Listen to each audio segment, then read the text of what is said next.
We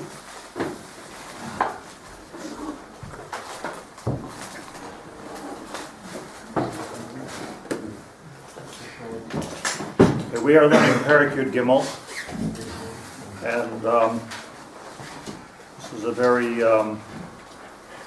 fundamental Perek, particularly the Hagah, which I'd like to discuss. But let me just remind you that we're learning about the different departments of the neshama, nefesh, ruach, neshama, and Perek Yud Beis is about the world of Maisa, which is the world of nefesh.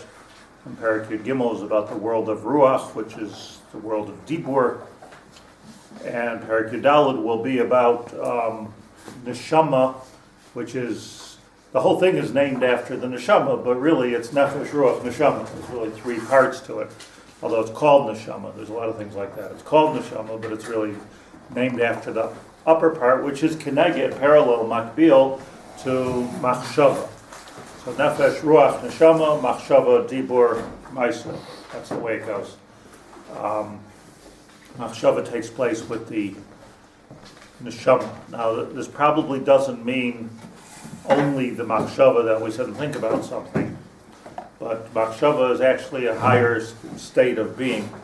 The state of machshava is actually something higher than the state of dibur. It also means thinking about something, but it's if it's parallel to neshama, so that it's something deeper.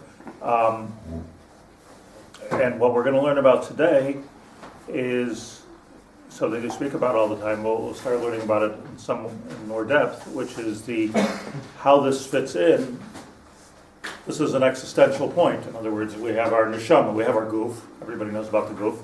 If you want to go to find out about your goof, you go to a physician or a biologist or something like that. Physicist, learn about the physical properties of the world.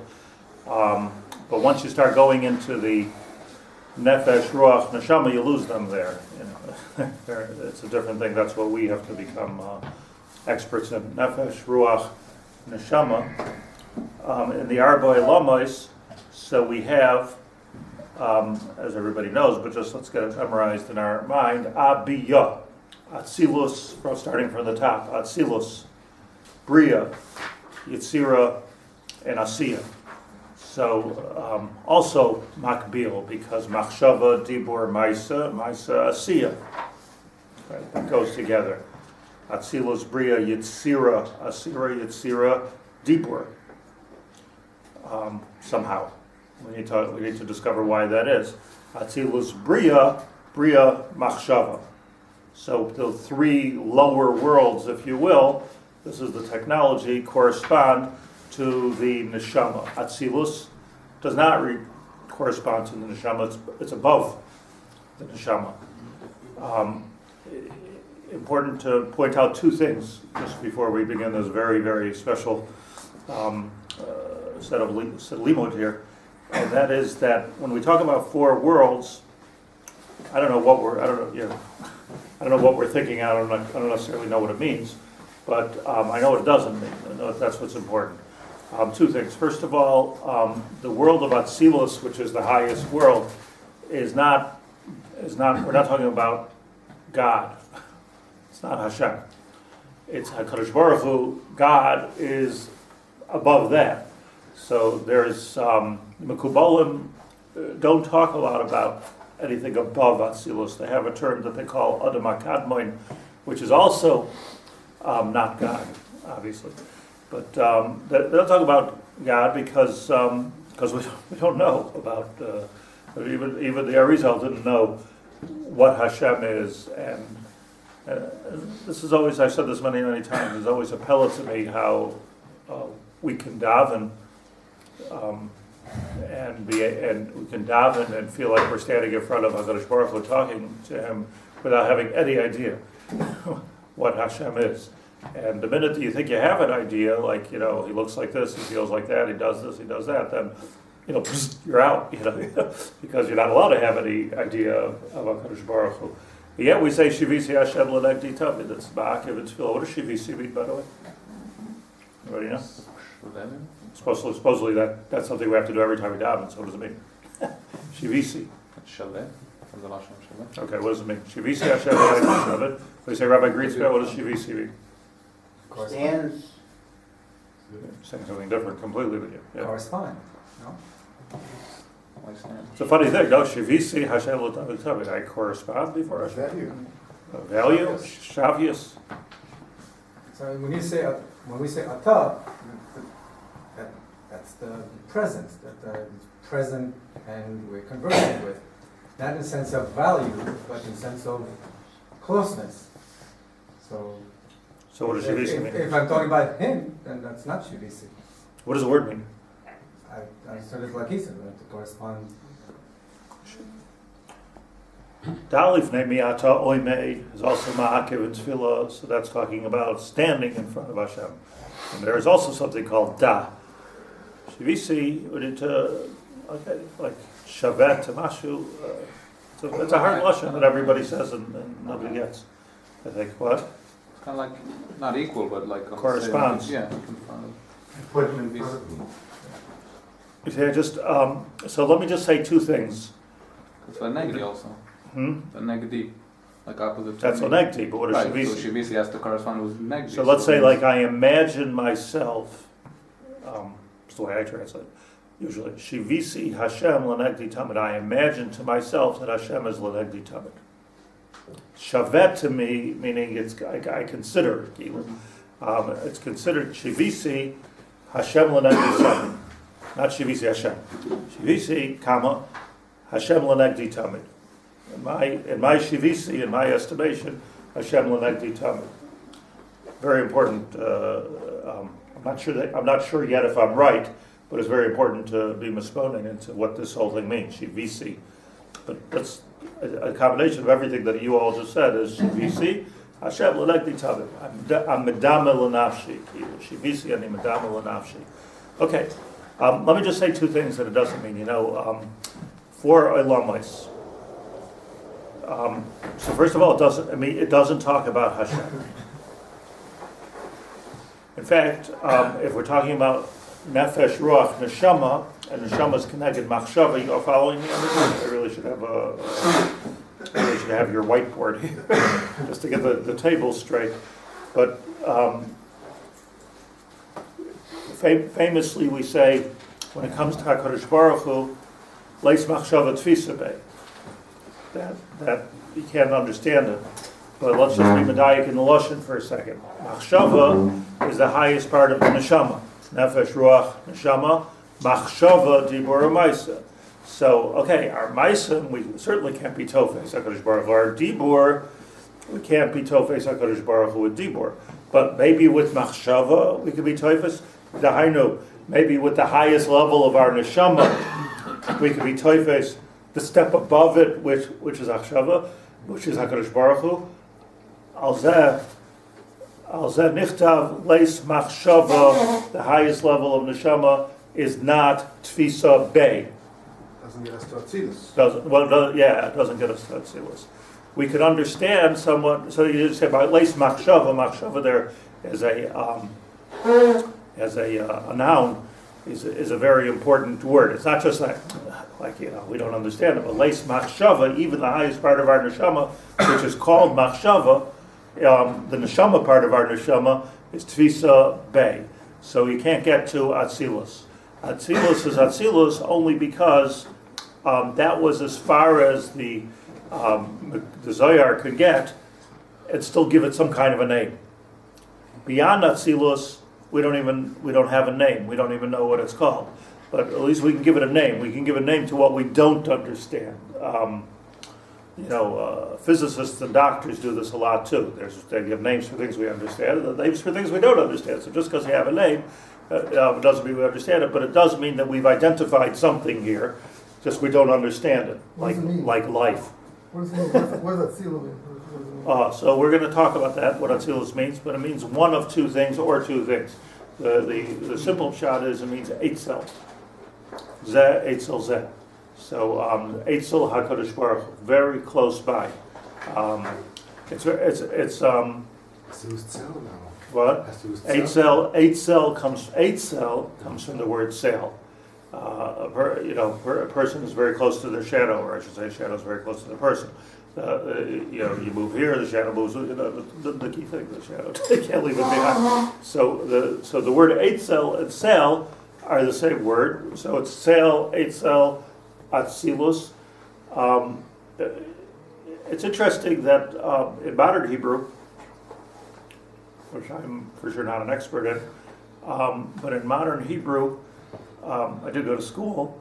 So the word, although Eitzel is the word in sort of biblically the word for close by or near, the word in modern Hebrew that you're supposed to use is al yad.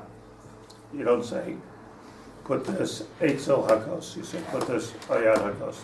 That's modern Hebrew, and it's ebes because Eitzel means that it's an intrinsic part of that thing. And whenever you'll see it in the Torah or Tanakh, the word Eitzel means it's intrinsically attached, like a sail.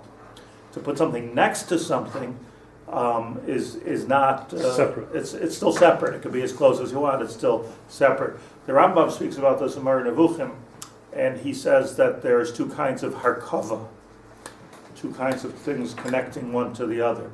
His words are there's harkava misgis and harkava shchenis. There's a harkava which is a mezeg, like homogenized. And then there's harkava shchenis that as close as you want to put these two things together, they're just shchenim. So there's a difference between your next door neighbor who you're very close with physically and your wife who's living with you in your house, hopefully. So that's the Rambam's, in Rambam language, that's the difference. So Atzilus means not al yad, but Atzilus means Eitzel. Atzilus has another meaning. Nefesh HaChaim is going to explain all this. I'm giving you a preview. Another meaning of Vayatzal min haruach, that Moshe Rabbeinu stood with the Shivim Zikanim, and Vayatzal min haruach. He was mispashet. He spread out the ruach Hashem Alef me Hashem, and he gave it over to the other Zikanim and Nevi'im, which Hasher b'machana. And Nevuah went all over the place, flying like sparks. Fell all the way to Eldad Umeidad, Shemsnav b'machana. So that's another word for Atzilus is Vayotzel, the let's call it the glow or the energy which comes forth from HaKadosh Baruch Hu goes into the world of Atzilus. Again, Atzilus is something we can give a name to. It's not something that we necessarily understand. You could also say that Vayotzel min haruach is from the lashon of Eitzel, which means close by. Could say that. Like it's not necessarily two lashonos. It's two usages of the word, or repurposing the word from close by to spread out. It's a similar type of a thing, but it refers to, as the Rambam says, harkava miskis. So that's what Atzilus means. That's what the word means. Rabbi, is it correct to say that the nafkamim between the two is that Atzilus is Moshe Rabbeinu giving out this milamali and mata, and the other kind is kind of be sideways? What's the other kind? In other words, the Eitzel understanding of it could just be... Could be that's enough to me. What's Atzilus is a nobility. Is Nobility. Noble. Atzilei b'nei Yisrael, those that are close to the top. Right. Yeah. Atzilei b'nei Yisrael, the princes. Nasich. That says is Eitzel. I just want to also point out a very simple thing. It's very important. I just hear me out on this. More important than understanding what we're learning here is to be careful not to misunderstand what we're learning here. Because if you misunderstand it, if you don't understand it, you don't understand it. So, we should be self. If you misunderstand it, then you get into all kinds of problems of being makshim HaKadosh Baruch Hu and creating physical things in order to facilitate our minds for things which have no physical capacity. So I don't understand it the wrong way. And that's why I'm emphasizing, as does Rebbe Chaim Vital and the Arizal and the Ramchal, we're not talking about Hashem. We're not talking about Hashem. Leis machshava tfisa vei. The other thing about these four worlds, Atzilus, Bilamala, Labatza, Atzilus, Bria, Yitzira, Asiya, is it's not,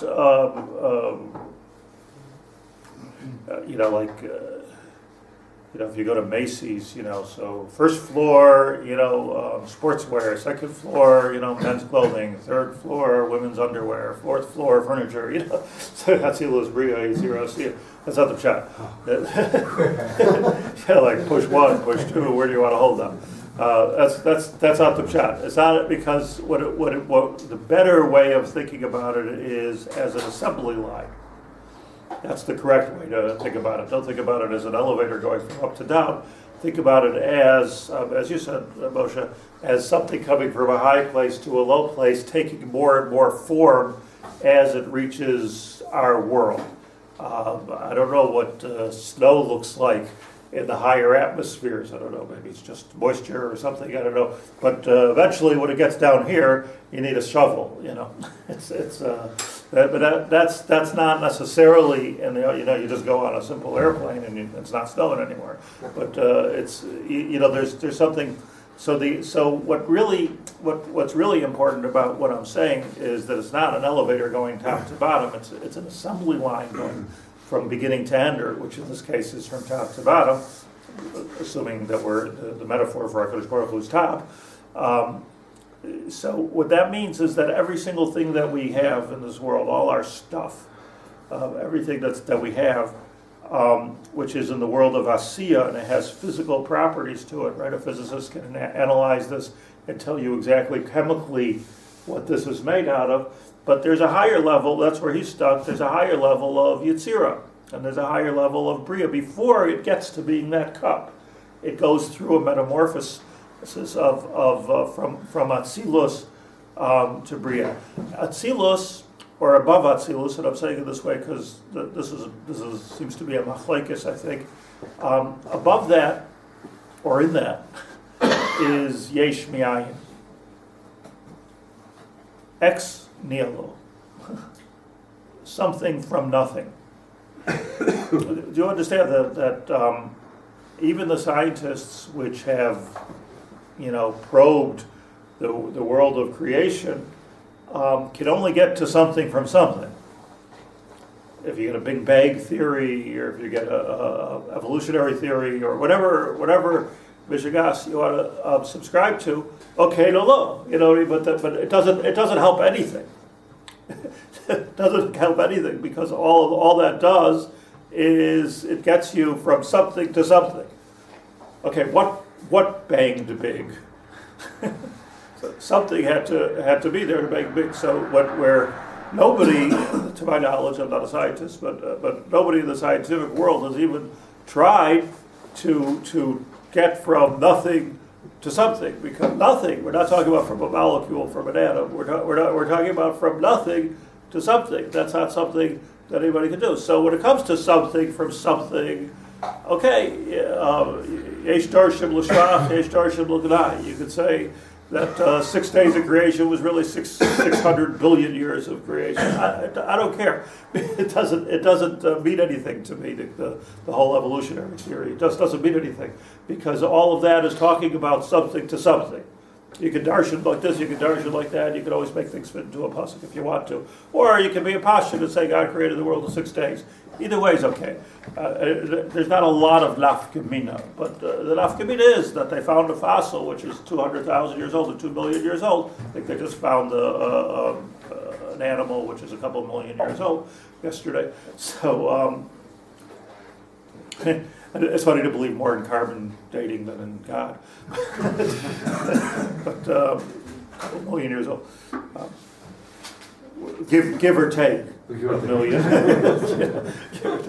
But it's fine. It's fine. It's not a kasha on anything really, except for on the literal translation of 6 days of creation, which is obviously not literal because it was before even time was created. There wasn't even a sun going up and down. So what does that mean? It doesn't even mean anything. The day one of creation. Day one of creation could have been almost Ein Sof. So it's hard to. And by the way, eternity itself, which I believe is beyond the concept of man to think about eternity. Nevertheless, there's a symbol for it, because eternity is a mathematical is a mathematical number that you can work with. You can multiply eternity. Like mathematicians work with eternity. It's a symbol in mathematics. So that's the world of Atzilus. That's the case of something that can exist, and you know it exists, but you don't understand it. So okay, so we're limited about it. Rabbits have their limitations, and cows have their limitations. Dogs understand a lot, people more. We're still people, and when it comes to understanding certain things that we never had any experience in at all. So on that we say ayin le'rasa le'kiyasa. It's just you can only understand something which is somewhere in your frame of mind and frame of experience. So that's the world of Atzilus. What's important to understand is that everything that we see in this world, in the world of Asiya, was once in the world of Yetzira and was once in the world of Bria and came from the world of Atzilus, and from there or above there it came from Ayin. So what you have really above the worlds, or in the world of Atzilus, I keep saying that because it's a machlokas. Where does Yesh Me'ayin happen? Does it happen in the world of Atzilus? In the world of Atzilus, everything comes from nothing. So this cup was once nothing. And then there's an assembly line. Kadosh Baruch Hu created something, and it's an assembly line. When did this happen? It happens all the time. I'm sorry, doesn't the word Bria mean Yesh Me'ayin? What? Doesn't the word We're Bria going to mean- go to what the word means. Okay. But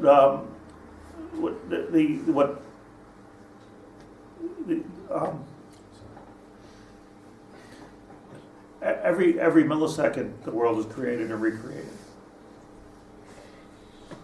Psukim. Kadosh Baruch Hu is always creating the world. So everything, our essence of who we are and what we are, it changes every second. Just like the biologists say that your body recreates itself every X amount of days, depending on how healthy you are. Your cells recreate. Your skin is different skin. Your blood is different blood. So it's the same thing. I mean, not the same thing. That's just a mushal. It's much more so. The whole world is recreating itself, which helps us understand miracles. Because miracles of Shetzo, like a Kadosh Baruch Hu created the Yam Suf to go this way, and all of a sudden now it's going that way. Okay, so it created it different that second. Apparently, Kadosh Baruch Hu doesn't like to do that because he puts a teva in the world. And he wants to stick with the teva, which is to our benefit, because it would be totally chaotic if one day the water was going this way, the other day we don't deal that well with change. Like all of a sudden the sea starts going a different way, and all of a sudden there's no gravity, or all of a sudden, I mean, there's certain things you rely on. You sort of rely on that you don't start flying, or things don't start. Things stay on the ground. Things like that. Most of the properties of science are the teva, which Hakadosh Baruch Hu put in the world. But that doesn't mean that Hashem doesn't have the ability, or it doesn't mean that doesn't change. We can also change as people.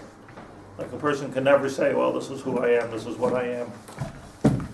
There's a limit to that, because you can really become somebody else. You can really become something else.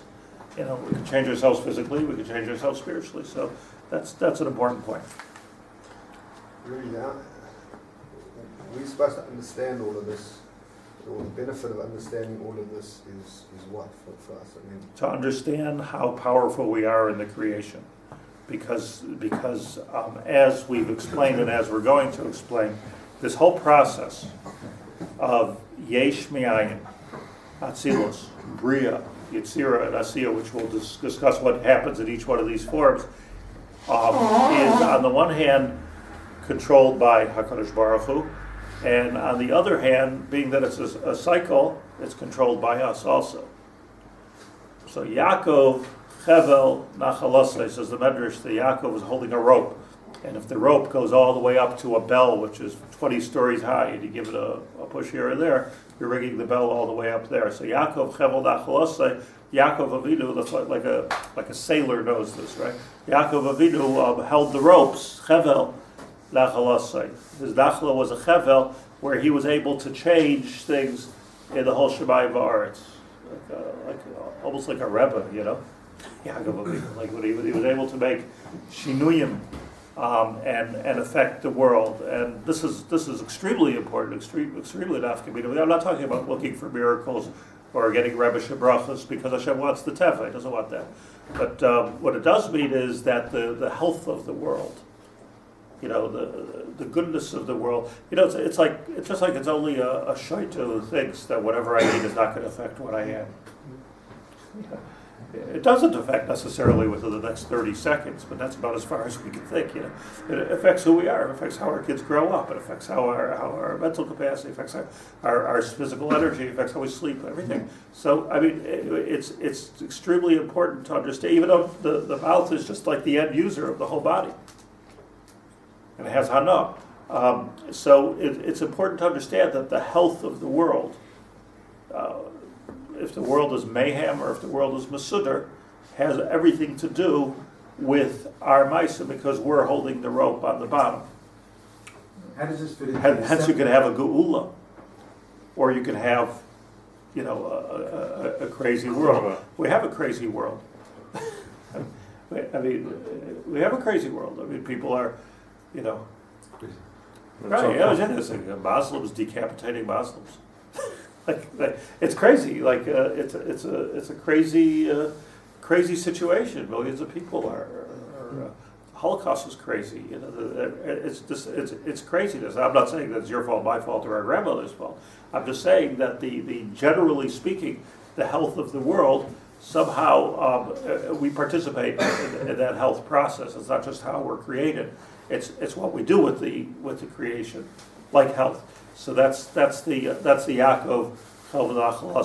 So yes, I'm sorry. Somebody want to say something? How did that fit into the assembly line process? If it's being built and growing as it's going down, and then we do something, is that like a reverse assembly line, or circumvents it to the top? It's an assembly line that the buttons are here. Those worlds also come from Ishmael? No. So if Yesh Mi'ayin, here's an afkamina. If Yesh Mi'ayin is in the world of Atzilus, we have some control even over that.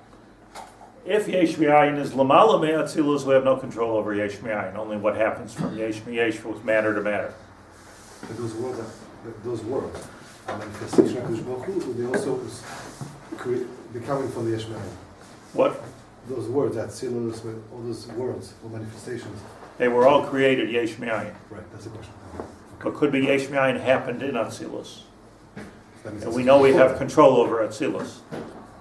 So it's already could be we can control the Yesh Mi'ayin also. What does Hashem create? But for sure, that seems to be a machlokes. For sure, we can do something with Yesh Mi'yesh from the earliest spiritual cell to all of its permutations that it comes out spiritually. It sounds like, though, that when we talk about Atzilus as being closer to Hashem, that sounds like a dangerous idea also, that Hashem is at every stage of the assembly line. Why would Atzilus be any closer than when I'm pushing the button?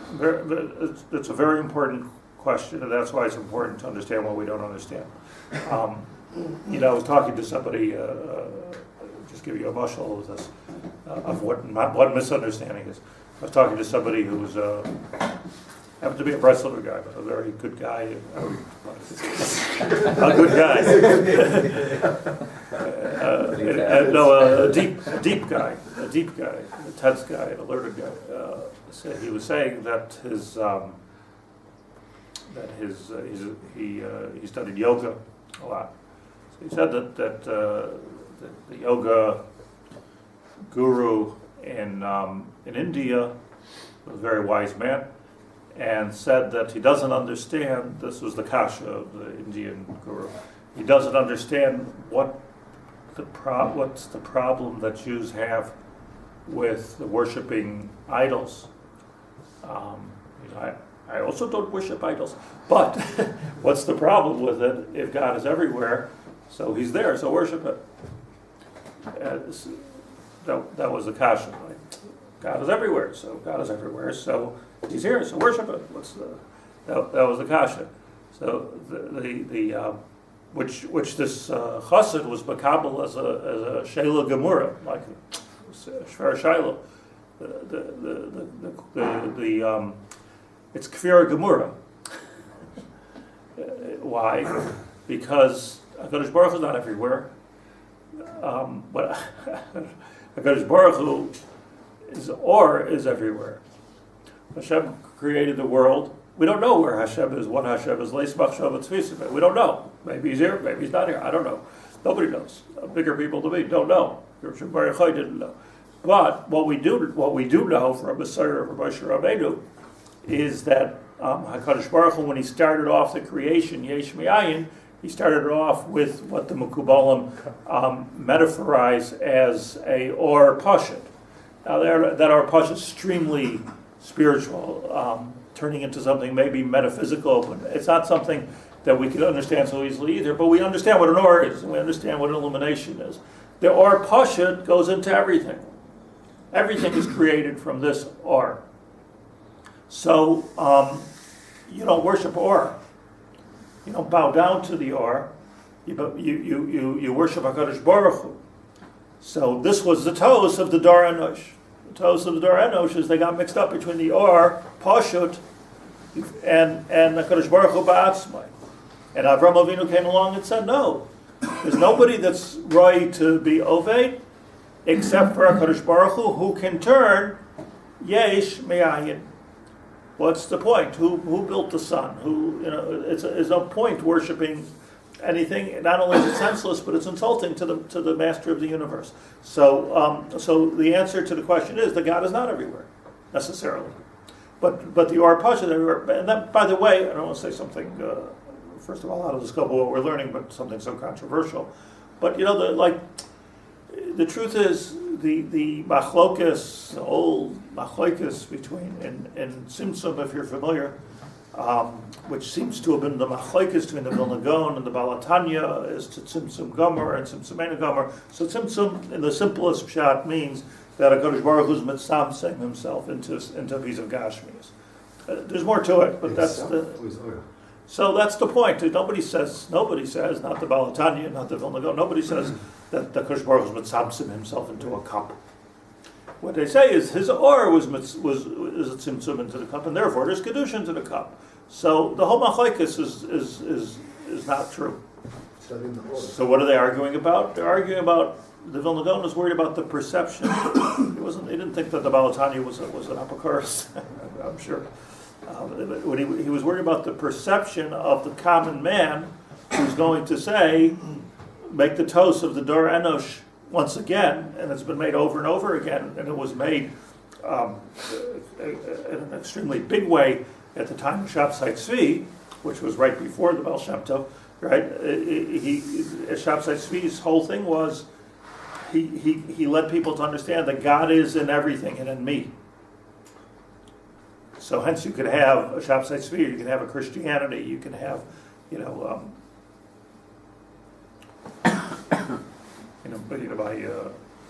my son Sunder in Norfolk, so in Norfolk, Virginia. So he's a Rav in Norfolk. So he was invited there in Virginia. Is the university, I forgot what it's called, the Pat Robertson, who's a huge evangelist, I believe, and a billionaire, and a lover of the state of Israel. So it seems. If you watch the Christian Broadcasting Network, not that I'm recommending necessarily, but the videos that they have about Israel are head and shoulders above everybody else's, anything that the state of Israel does. I mean, they put millions of dollars into these videos. Anyway, so they made this huge. You get them in the hotels in Israel. This channel. Oh yeah. So I'll check that out.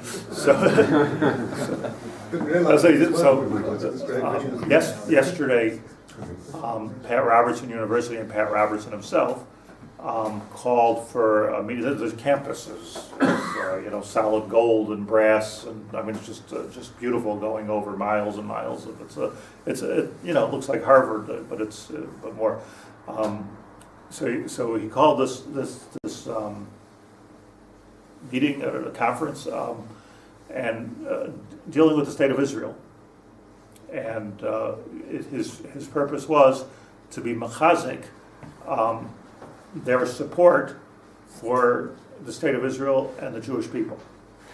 And the guest speaker was my friend Yitzhak Adlerstein from California. They flew him in to speak. There was about 1,000 people there, and Pat Robertson's son called my son, kids, to come and join them. And they made the whole thing, even though it was 90% not just Christians but priests. And, they made the whole thing like Mahadran kosher. And so he went. He asked actually Shiloh, should he go to this thing? He should go. And he was telling me last night, like this experience that he was sitting at the table, and Robertson and a bunch of, he was at the head table, like a round table for eating, and they announced that in honor of the Jewish people, we're all going to get up and wash for bread. So there were like the Jews, but all the priests dutifully stood up to wash for bread. They got to wash for bread with an instruction sheet and everything on how to do it. The Jews were very uncomfortable with this. We don't wash for bread. It wasn't wash for bread, but they were sort of shamed into it. So they washed for bread too. And he was telling me, and then they made a motzi. They made a motzi together, and in the middle of this whole thing, the head of one of the heads of the federation came a Reform Jew, a woman. So she comes in and she greets the son of Pat Robertson, who had just washed, and she says, "Oh, hi, how are you?" And he goes, "Bye, Sashalia." I should show you. This is a crazy world. This is a crazy world. A crazy world. Look, I don't know, what their hidden agendas are. I don't know. I'm not smart enough to know that stuff. But at least the Golui, this was an extremely pro-Jewish event from top to bottom. But there's a conversation at the table. Pat Robertson himself left. He's an old man. He left, but his son is who really took over the whole thing. So it's there, Norman, I think his name is. I can't remember. Who doesn't dress like a priest, even though he is. He dresses like a millionaire because he is. So he's talking, in my son's estimation, a genius, and he's talking with the two rabbis and everybody else at the table about how made some kind of a statement that. The Jews the Jews are good at looking backwards, but it's very difficult for them to look forward because of their past, because they suffered so much and so much pain. Not sure what the omek of that is. So he said that it's, he went on to say it's easier for us to study the Old Testament than it is for the Jews to study the New Testament. Okay. So here you see already. Here you see a little bit of. He was just saying in a friendly way. So Rabbi Adlerstein said, do you really study the Old Testament? So he says, you can't study the Old Testament if you just read the Bible. So he said, well, I read, I've read through the whole art scroll, Tanakh, and so Rabbi Adlerstein said, yeah, but there's other commentaries, Nachmanides. He said, no, I've gone through the whole Ramban. He says, but I don't agree with him everywhere. So Rabbi Adlerstein will say Rashi also doesn't agree with everything the Ramban says. He says, but Rashi's always right. What's going on? Like, were you at Panovich or were you at the Pat Robertson University? Like, Rashi's right, Anyways, the point I'm making with this whole story is that towards the end, one of the priests was offended by something that Robertson's son Robertson said. So somebody said, he thinks he's God, and somebody else said he is. Oh, and all licked their Hund bagrom. Yeah.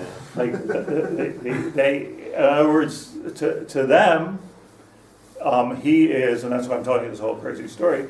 To them, in the Christian religion, all of it, the Pope is a reincarnation of Yashka, who is some kind of a piece of HaKadosh Baruch Hu, and so is Pat Robertson, and so are so many of them. They have a piece of God in themselves, and so was Shabtai Tzvi. And this was the Gon in his Gonus, I would say. This was the Gon's Chashash. He thought about this very deeply and understood that the what you can come out with if you misunderstand something. That's why I'm spending so much time on not misunderstanding. Is exactly this point of Tzimtzum Gomer. It's not that it isn't, but that it's HaKadosh Baruch Hu's that's what I'm saying, and not the Or. To say that he has more Or than the next person, okay, or is a Ruach Latzadik. Or is a Ruach Latzadik. But to Tzadik Yisod Olam. But to say that there's more God, not in Avram, not in Yitzchak, not in Yaakov, there is no more God. We're all godly creatures, but Selem Elohim in terms of the Or. So this is an extremely important discussion. So I gave you the introduction to the Haggadah. I have to go through the Haggadah, but let me just review the points. That are very important points. So, and that is in the worlds of Atzilus, Bria, Yitzir, and Asiya, HaKadosh Baruch Hu himself, Leis Machshava, which is in the highest place, Tfisa Bey. In the worlds of Atzilus, Bria, Yitzir, and Asir, we're mostly talking about Yesh Miyesh, and possibly on some highest level, a Bechina of Yesh Miyayin, and this I'm going to learn with you, is a machlekes between the Goyen and the Ramban. Very clear machlekes, the first Ramban in Breishis, and the first Goyen in Breishis. It's a clear machlekes where the Yesh Miyayin takes place, and what does Bria actually mean? Breishis bara Elohim doesn't mean Yesh Miyayin, or does it not mean Yesh Miyayin? Not necessarily does it mean Yesh Miyayin. Could be a Bria mi Bria. Baharaya, what do we say? Barei Bria Eitz. Are we talking about Yesh Miyayin? Vayivra Hashem es hataninim. Are we talking about Yesh Miyayin? There are many Brias that we're not saying is Yesh Miyayin. So Barei cannot mean Yesh Miyayin, even though the Ramban says it does. So that's one thing. The next, that we're not talking about HaKadosh Baruch Hu, and we're not talking about Yesh Miyayin, we're talking about already Yesh Miyesh, and we're not talking about different floors and maces, we're talking about an assembly line that goes from a place of very, very spiritual, let's call it the Or Pashut, to a place of very, very Gashmias, and then what we do with it. We have a power here in the world of Asiya, Ayidei Maisa. In the world, and if we don't do Maisa, we're not complete. And we have a power in the world of Dibur. Look how powerful words are. And we have a power even in the world of Machshava. And I said at the beginning of the week, I said, keep in mind that when a person has a Machshava, it's already Besakin and Oilam. It's not just like you got something rolling there. It's already Besakin and Oilam. So you have that tikkun, but then it needs to roll. Because if it doesn't roll, what did you do with the Machshava? So sometimes the Kadosh Baruch Hu b'tzaref l'maisa. Sometimes it connects to a maisa. Sometimes it doesn't connect to a maisa. It remains a machshava floating around in space, which has very, very little value. So that's the seder that we need to learn, and the Nefesh HaChaim feels it's very important that we learn.